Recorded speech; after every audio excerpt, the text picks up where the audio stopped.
Thanks so much for joining another exciting episode of Energized Thinking. And we are thrilled to have our amazing guest with us today, Dr. Ann Paonessa. Dr. Ann, you guys, she is incredible. Dr. Ann Paonessa is an experienced educator, consultant, and speaker with over 20 years of experience in K through 12 education, including 10 years as an administrator. Dr. Paonessa holds a Ph.D. in curriculum and instruction leadership and has dedicated her career to improving student engagement, fostering inclusivity, and supporting the professional development of educators. Dr. Paonessa is the co-author of Essential Connection Skills and has contributed to several educational publications, including Educational Week, TESOL Publications, ASCD Journal, and Language Magazine. Her work emphasizes the importance of building social connections within core content to enhance academic success. She offers professional learning to support the access of multilingual learners and students with diverse needs. And thank you so much for being with us on the show today, Dr. Paonessa. Please tell us about yourself and on your mission and what education and learning means to you. Sir, well, first, thank you for having me. I'm thrilled to be on your podcast. I'm a huge fan and just love all the guests that you bring on. So it's an honor to be here. So truly, my goal is to help bring connection back into our schools, into our classrooms. Learning is so energizing and exciting when it's connected. When we use learning as a way to connect people, connect to purpose and possibility, it can be so inspiring. I think recently we've kind of swung a little bit more into the over reliance on technology. And I'm a fan of technology. I'm a gadget geek. I love all the latest. That being said, schools can and should be social centers. And that's something we're missing out on. And if we look at a lot of the data that we're seeing, when I talk to principals, they continue to struggle with chronic absenteeism, low levels of engagement. I've had principals say, I can't be the leader I'd like to be because I'm supporting teachers with disruptive behaviors. And all of this data is telling us something isn't working. And, sometimes you hear, oh, it's kids watching TikTok, so they aren't ready to be in school, no, it's telling us we as educators and us having systems, we need to make some shifts so that we are engaging our kids, so that we're creating schools that they want to show up at and they want to be a part of and they're excited to learn. And connection is really that missing link in school improvement. And the CDC tells us, if we look at information that has been put out, those schools that are the most successful, that have the highest rates of attendance, lower rates of disruptive behaviors, and strong academic outcomes, when we look at what do those schools have in common that have it figured out, and it really is high levels of school connectedness. Yet I could tell you, as a former district administrator, as someone walking into schools now and coaching, that's not something we often talk about. It sounds like, oh, that's a great concept, but it's not always elevated in these conversations and it's not intentional or action. So that's really the goal and mission. I founded Connected Classrooms to really help bring that forward. Connection is what's missing, and there's things we can do about it. That's amazing. I love that. Inspired by what you're doing. It's really inspiring, and I think this is exactly what we need in today's era of educating our kids, because I think what we think is that now kids are more, I would say, advanced in using all these tech and everything, and the education system is far behind that. So I think that your work is absolutely amazing, and it is much, much, much needed, especially in today's era when AI is like accelerated the pace of technology advancement and everything. And if we are still using the previous, like the backdated old system, it doesn't work. So I think that your work is super amazing in this regard. So yeah, and you talk about connection, and connection is like amazing. Like as you said, that it is the missing link. But tell us a bit more about it. That what exactly is the connection and how it actually enhance or help students to learn faster and help the education system to deliver what it is expected to deliver. Well, first, thank you, Brain. I truly appreciate what you're saying. And I do think it's true, that acceleration of technology, which offers so many benefits. However, we do need to balance. And I think that's where connection comes in. So, in order to make that actionable, in my book, we've broken it down to 4 domains of connection that administrators and educators can intentionally weave into their instruction. So, the first one is connection to self. So, every educator, not just those teaching a standalone SEL class, but every educator throughout any content area needs to build in those connections to self to help build students' confidence, their agency, their identity. To me, every child should see themselves as a superhero, and they should know what their strengths are, what their interests are. And not every child gets that at home.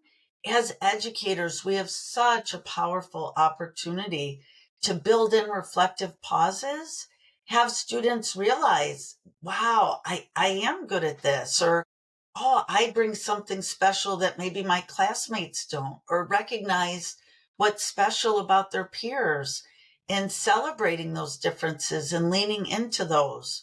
So, first is that connections to self, and then is connection to others, building collaboration, that community, a sense of belonging, building our kids' communication skills. We know that screens aren't just in schools. We know there's that reliance of screens at homes too. Going out to restaurants, you often see parents on phones, kids on phones or tablets. And a term that goes along with that is called technoference, where even though we're in the same room, that technology is preventing us from having those meaningful interactions. And along with that comes that increase in loneliness. And Dr. Vivek Murthy has done tremendous work in this area, the former US Surgeon General. He has the book Together, The Healing Power of Human Connection in a Sometimes Lonely World, where he's identified loneliness as a silent epidemic. And while kids might chat to each other by text or in their gaming platforms, that's not the same as truly connecting with others and knowing that there's people there that care about you on a deeper level and care about your well being, that you know how to navigate conversations. So, again, adding in that connection to others within our instruction sets aside devices and creates learning opportunities where kids learn with and through each other. Turn and talk isn't enough where you just share your idea. These are strategies that allow kids to really think through new learning, to collaborate, to build and create something new together. And with that, they're navigating conversations, they're compromising, collaborating, valuing the input of others, looking at multiple perspectives, all things they'll need in the real world, active listening. So those things are so important. And we're hardwired to connect. So when teachers lean into that, that's when we really see the magic of learning happen. Next is that connection to learning. Our kids need to see relevance and purpose. And why what they're learning is meaningful, how it can impact their life now or in the future. We're all hardwired to protect ourselves and have that psychological safety. If I'm not comfortable with new content and I don't see the relevance, I'm not going to put forth much effort or risk not getting it or putting myself out there. But when the teacher pauses and takes time to say how this could help me in a career I might be interested in, or connect it to something that I could use in my life now, it's like, oh, that makes sense. Okay, so now I'm going to be invested and I'm going to try to do this learning. So that's so important. When kids see relevance, they're much more invested. And then that fourth domain is connection to community. And I, all of them are my favorites, but I love providing kids with opportunities to contribute beyond the classroom. When we break down those walls of the classroom, just like you're doing on your podcast, breaking down walls around even countries where we can connect with people in different countries. Our classrooms can connect with classrooms elsewhere in other countries and collaborate around learning, not just only learning about each other's cultures, but truly taking on a project together and breaking down those walls and barriers, bringing in people from the community, explaining about their job. I know when I was teaching and we were talking about adjectives or descriptive language, I would bring a realtor in because they use such descriptive language as they're, showing homes and trying to get people interested. And so what you can do is bridge how those skills are used in a career, and that early career exposure is so important for our kids to consider things that they might like to do in their own future, and then providing our students with opportunities for service where they can make an impact in the lives of others. Again, in some of my own teaching, to give students meaningful opportunities to use English in teaching multilingual learners, we would write Dear Hero letters to injured veterans. And then we would write Dear Friend letters to those seniors in a senior living center that might not have friends or family nearby. And then bringing the kids there to meet them and do readers theater, serve lunch. Those opportunities just really help our kids grow, not only academically, but as young people, to see they could be agents of change, to grow in their confidence, and to become, engaged global citizens. So connection isn't something extra. It truly is the infrastructure of learning. And when schools are intentional about building these things in, then their attendance rates improve, those disruptive behaviors go down, kids truly want to be there. And when we're doing these things that might not be viewed as traditional, um, what we end up seeing is kids have stronger academic growth because they gain confidence, they're more invested, and they take ownership of their learning. So it truly is so impactful. It's just amazing when these things are intentionally added into instruction. Connection really is the infrastructure that learning stands on. That's explained so beautifully. Thank you. Dr. Ann, I really do. I am so grateful that you highlight that word connection. We have been certainly, all of us have been talking about how important connection is today, let alone in the education system. And I really like how you take that deep dive and offer that perspective of even understanding from a student's standpoint when they are able to connect as to, like you said, understanding their own strengths, understanding maybe the weaknesses that they could at least start working on at a young age to make those weaknesses become strengths earlier on, to build that sense of confidence around them. I think that's so important for the individual. But then I love how you highlight in the classroom the applicability factor of what they're learning and connecting it. Like you said, you brought in a real estate agent. So making it practical, understanding their point of view. And so it really does. I believe it opens up the minds of students as to not only maybe reading a chapter, for example, in the classroom to lay that solid foundation, but you're witnessing the perspective, real life perspective. And so on this podcast for Energized Thinking, we love talking about the importance of critical thinking, of being curious, asking questions, maybe taking a deep dive into specific topics of discussion. And so, especially alongside with AI, of course, has certainly been here, but really pushing forward pretty heavily in different industries, including education. And so, my question for you, if you could just expand upon your thoughts of critical thinking, curiosity, just alongside AI. Sure. And you're right, Courtney. I mean, AI has been around for a while, whether people realize it or not, but it's becoming more and more prevalent. And I use it as a thought partner in a number of things.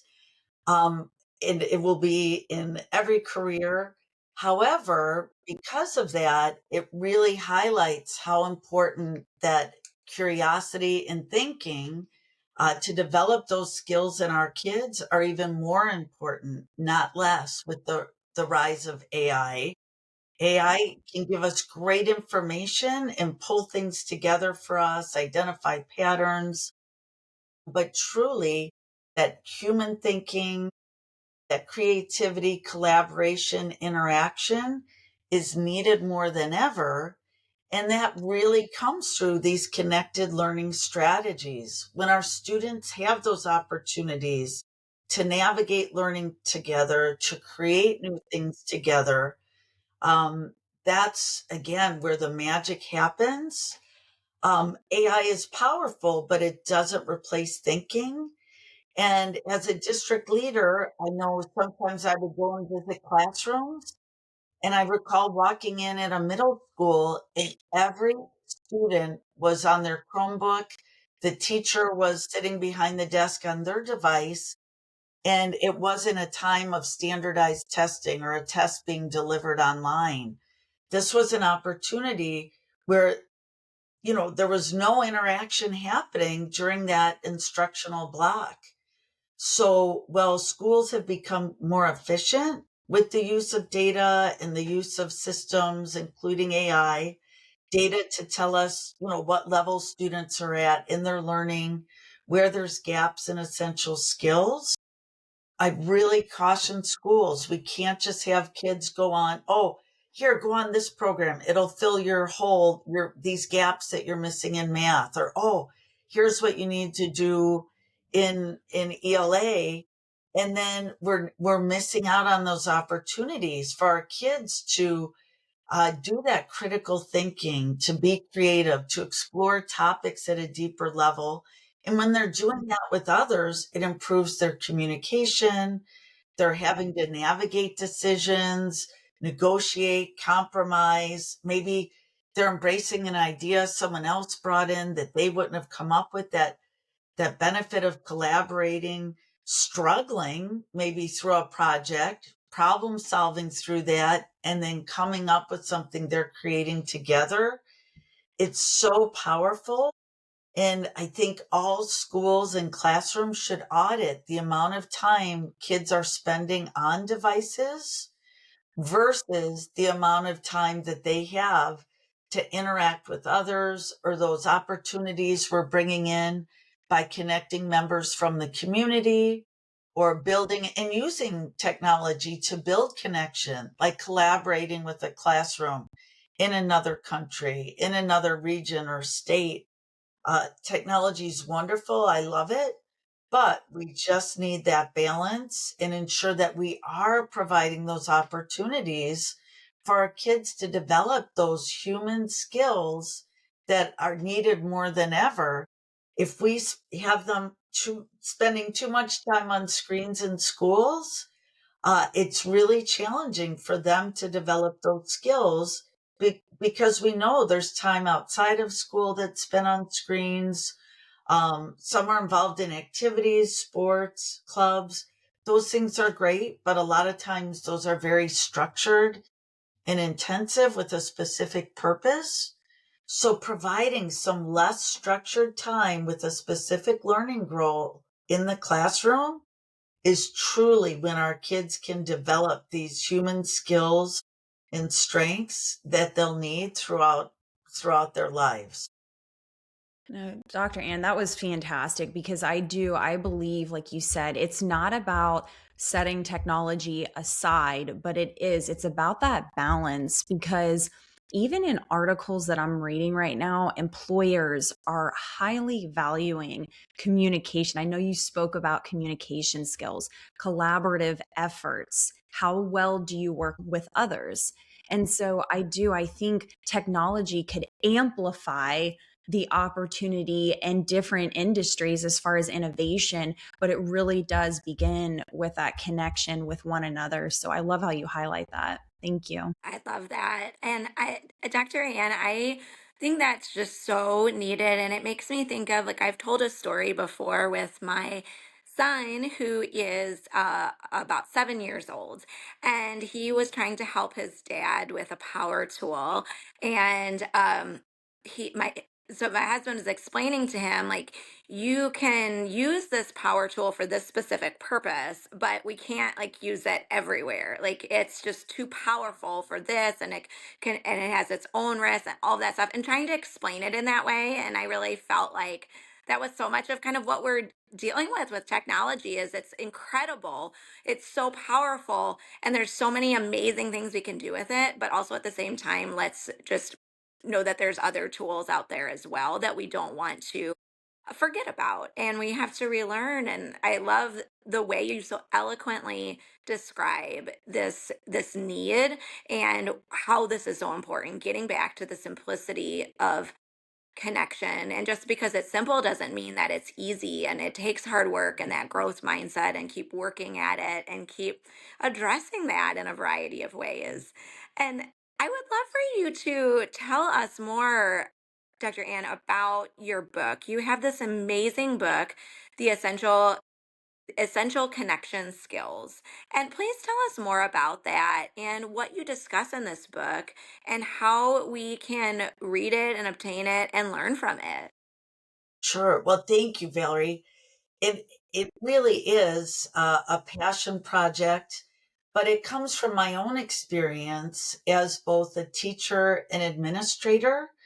And when I saw the best learning happening, when students took that ownership, when they were excited and would really dive into the learning and take risks and be excited, was when those connections were intentionally built in. So the book really is a call for how to add in these connection driven strategies into your instruction. And I know how busy teachers are. I've been in those shoes, and I understand that if we were to have a book that would be useful and applied in classrooms, it really had to be user friendly. So to that end, it does include research, because everything that we do is research backed strategies. So it includes that in a very conversational tone. But when it comes to those strategies within the domains, it actually looks more almost like a cookbook. There's tables that go with each strategy and icons. So it breaks it down step by step to make it very actionable for busy teachers, as well as providing examples so they can visualize how this might be used. And then they could feel more comfortable taking that risk and trying it in their classroom. So that was really important. I didn't want it to be too heavy. So again, it should feel like a conversation, like we're sitting down together. I actually give a shout out to my golf teacher, Carol, in there talking about the need for repetition and taking risks. And it's so easy to focus on what we can't do. So really, pausing, having those reflective pauses to see what's going well and what we can build on. Um, so really, the book is a practical guide, but it is that call for balance in saying that we need to really look at the amount of time, audit the day, and from our student lens, how much is spent in front of a screen and how much is spent with these meaningful interactions. So really giving them practical ways to build in these human connections. I love that. That's so exciting. And I'm so excited to read it and to recommend it to teachers in our district and to just spread the word because this is just so important to have this evidence-based information, but also in a easy to read, easy to follow way. And that's just incredible. Thank you for sharing that. And I'd love to give an example, just to dig into Please do. like what some of these strategies look like. So a little friendly competition, it can always be so motivating. So one of the strategies in connection to others is an edu showdown. So educate, demonstrate, and understand. And, from my own teaching, an example was working with multilingual learners, and we were really building ways to strengthen writing. Kids wouldn't come in and say, hey, can we practice writing today? So what can you do? How can you reframe that to get kids excited and get them wanting to write? So a lot of you will know, a lot of your listeners will know Bobby Flay in his cooking throwdowns. So I leaned into that structure and we actually watched some clips of a cooking throwdown. So maybe, someone is known for making the best blueberry muffins, and Bobby would be challenged to go into that town and he would make blueberry muffins. They'd have the judges come in and say which one did better. So we'd talk about, the structure is making blueberry muffins and using some similar ingredients. You're still putting your own spin on it and personalizing it. So we broke that down into creating sentences. We're going to do a sentence throwdown. So the students would be placed into teams and they had specific words that they had to put into sentences. And it could be some content we were learning because we need multiple exposure with academic vocabulary. So everyone on that team, they would start by writing an individual sentence using the vocabulary, and then they would strategize. They're sharing their sentences with each other and deciding which ones they wanted to throw down against the other teams.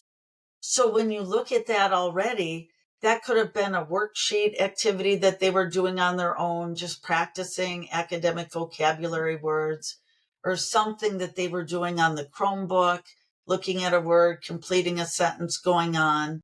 But by switching it to the structure, they're writing and they know automatically they have that peer accountability. It's not something the teacher will give me feedback on or the computer's going to rate something. Right away, other kids in my class are going to see my writing. So kids were giving their best effort and then they were evaluating. They had to critically look at those sentences and decide together which one they wanted to throw down. And then people knew they weren't safe walking by my classroom. I'd bring in the custodian, the principal, someone in the cafeteria and say, we're doing a throwdown. We need a judge. So someone would come in and the kids would throw those sentences down. And then it was just incredible. And then we would go on to some of those more traditional learning. But but the growth that happened through those, where they were really thinking about sentences from that word level, and then you could expand it once they know the structure into opinion writing or fact writing, or, using that in any content area, explaining in science why you take a certain approach, analyzing something in social science. It could be adjusted to different grade levels. And kids would come in and say, "Do we get to do a showdown today?" Absolutely. It meant, "Do we get to practice our writing today?"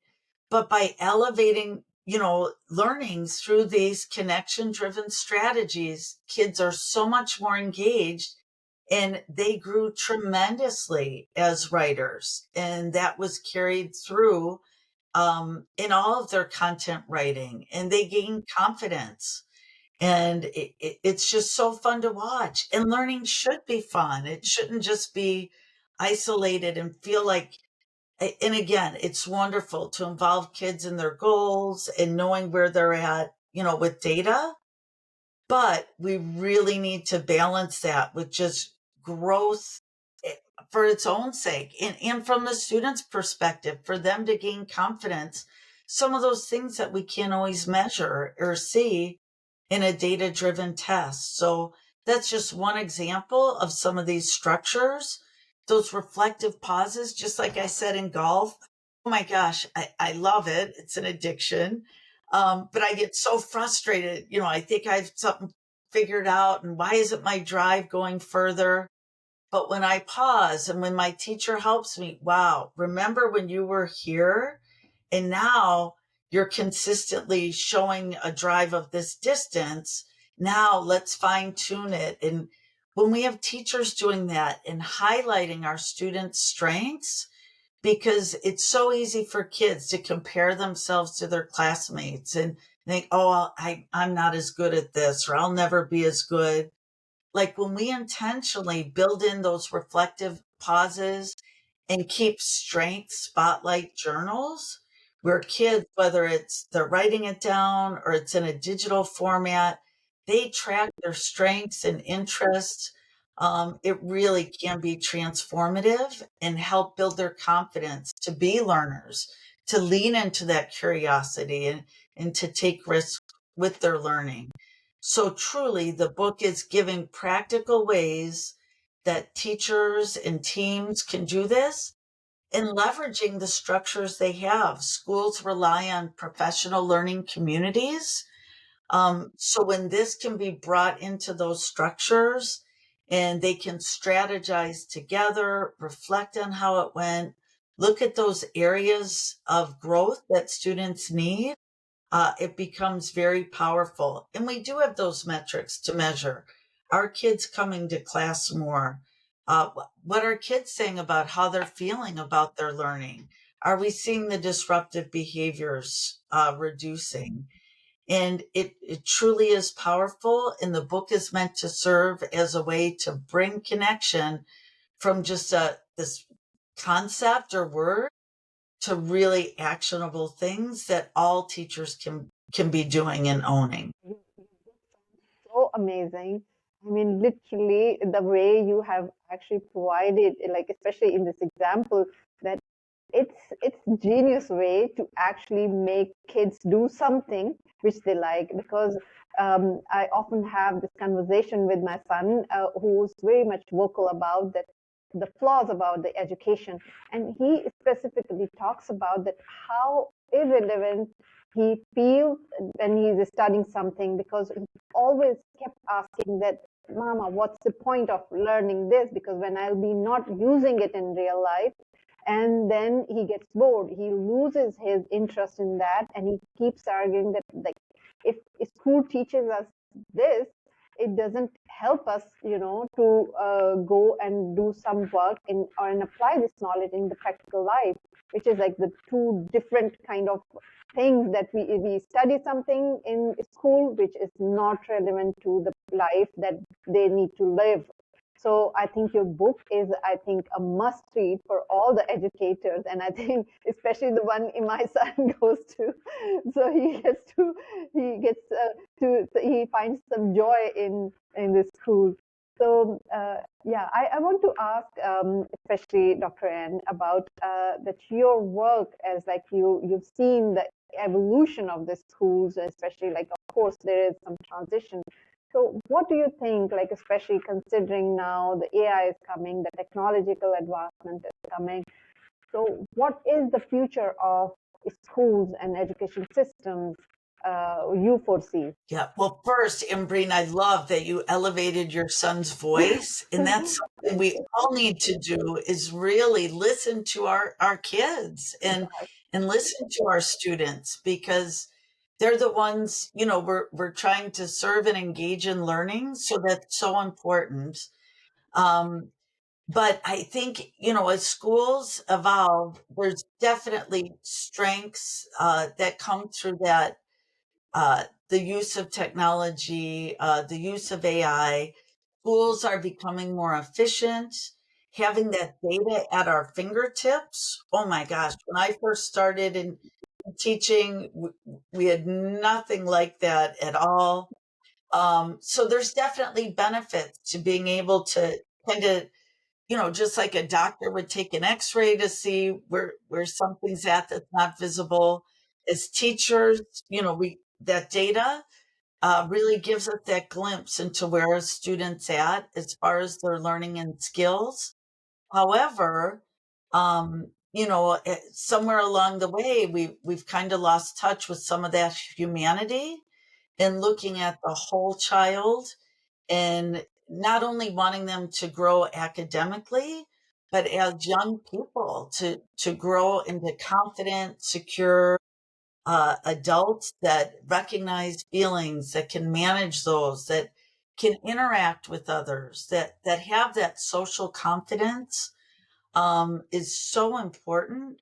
And I think more than ever, with that increased use of technology, it's everywhere. AI's here. Um, Not only do we need to teach teachers and students how to use it, again, we really need to safeguard our schools as social centers and protect and be intentional about building in these connected opportunities for learning for all students and to do it systemically. It can't just be once in a while or some teachers are doing it. I really emphasize in my work with schools, I have a core connection framework. So allowing teachers to provide those connection opportunities, to organize social strategies into, their instruction, reflection for both teachers and students, and extending learning beyond the classroom. We know if we want something to happen and to stick, we have to build it into those systems that are already within our schools. So I think that the systems are there. We just really need to elevate this conversation. Parents even can use the book to do some of the learning strategies at home and build those 4 domains within their students. But it's our parents too that can talk to talk to the teachers in schools and ask how much of the school day is on computers, how much time do our kids have to interact with each other. We're aware of this. Schools really need to listen to all stakeholders, and parents should be partners in designing those learning environments. And all of us together can really help bring this forward. And I'm very hopeful that the book and opportunities like you're providing here can help all of us elevate the need for connection in our schools to have them really be those social centers that they can and should be. I think you said that we need this kind of conversation more to create more awareness, and I would just also say that we need to listen to the students also, because what they need, instead of just following whatever the system has required us to do, because they also are part of the part of the world and part of this kind of like the way it's like they're using AI, they're using technology. So what they've been demanding, we need to understand that what type of needs they are having, and their needs are also evolving. So yeah, absolutely. And Breen, I agree. We need to elevate, our students' voices for sure. And, that doesn't always happen. And that's so important. And when we aren't listening to them, then they're showing us by those high levels of chronic absenteeism, Absolutely. by those high levels of disruptive behaviors from students that are bored or not seeing relevance in what they're learning. I've talked to parents who have actually moved their students out of schools for the very reason that their child was complaining. Why do I go to school? I'm just on the computer all day. I never get to talk to anyone. It's like I'm in remote learning. I just have to go to school to do it there. And some parents were very active and moved their child to a different learning environment. So, in bringing to your point, our kids are sharing their voices through their actions a lot of times. When we aren't seeking their input, it's those absences, disruptive behavior, not engaging in the learning is really should be sending us a message that should be loud and clear that we need to reconsider how we're doing things. And again, we're all hardwired to connect. When we lean into that, when we bring that into our schools, our students thrive not only academically, but in their social and emotional well-being. They're happier, they want to be there, they grow in confidence, and those things are so important. Thank you. Thank you for sharing your perspective. Yeah. So, Dr. Ann, you had mentioned the word confidence, and I feel that's something that's so important today for especially youth, not to mention adolescents. As I think about when I reflect as far as like a young girl, like really going up in the education system, but being able to explore different topics and you mentioned your golf coach, how they would encourage you to take risks, to focus on repetition. And that really, I was thinking about this as far as, I know the word today has been certainly connection, but really when you connect all of this, my question for you is, as we move forward, like for educators and for teachers, how could we perhaps build more confidence in students to maybe be more entrepreneurial, to take those risks? Is there anything in particular that kind of stands out? Oh, absolutely, Courtney. And I love that you bring that up because that confidence, that self esteem is something that's not always measured in that data that we're looking at on those, online assessments. And yet that's something so critical to not only success in school, but success in life. So truly, we have the power to one, build in those reflective pauses, to focus on students' strengths, to have them reflect on their growth, on those elements that make them special and unique, and building that acceptance and celebration of others, which is so important, embracing multiple perspectives. And I love that you said like that entrepreneurialism, how can they see themselves as agents or capable of doing things? And there's some great examples of those things happening in schools. I've seen schools have kids form businesses, like say in a social science class. And one example was a school where kids, they actually baked cookies. They had to figure out the cost involved in the ingredients, the production costs. They created a logo. They created ads that they set online. They were able to sell them at lunchtime, and then they donated the profits. But just giving opportunities like that really lets kids experience things and not just read book level approaches or just answering worksheets or taking a test, but some of those real world applications gives kids confidence bringing in members of the community that are open to having students jump in on some real world projects, asking kids for opinions. I know classrooms that write to companies where kids share their opinions.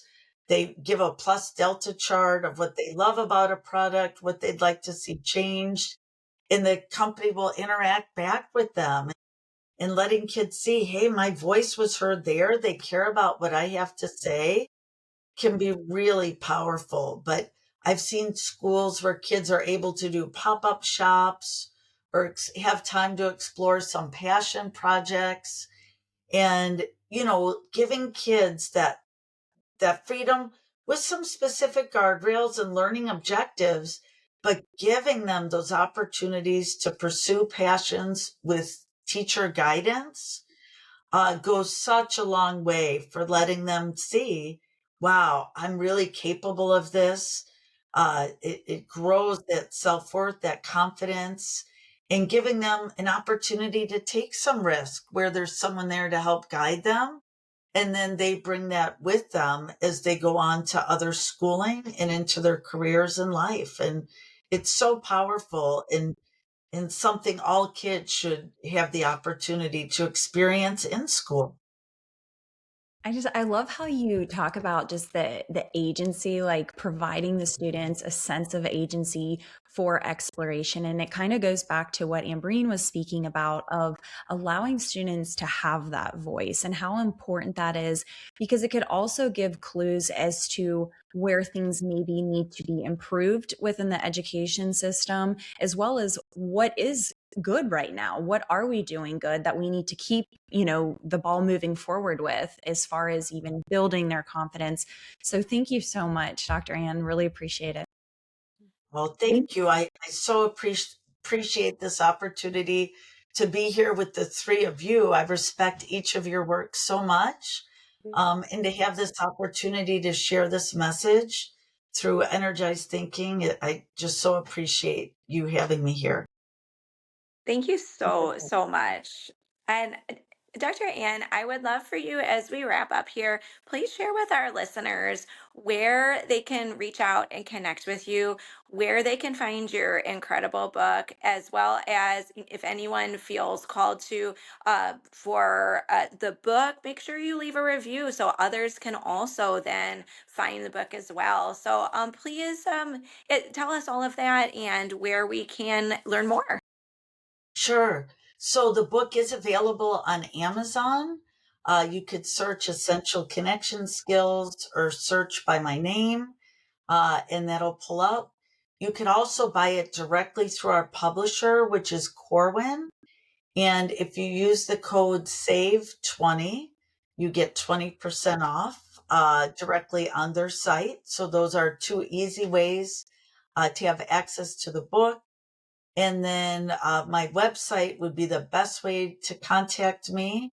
And that's annpaonessa.com. You could also search Connected Classrooms in my name, as well as on LinkedIn, Ann Paonessa, Ph.D., or the Connected Classrooms page there. And would love to engage in conversations with anyone looking to bring this work to their schools and to help students grow and thrive through these connection strategies. Amazing. It was really, really an honor.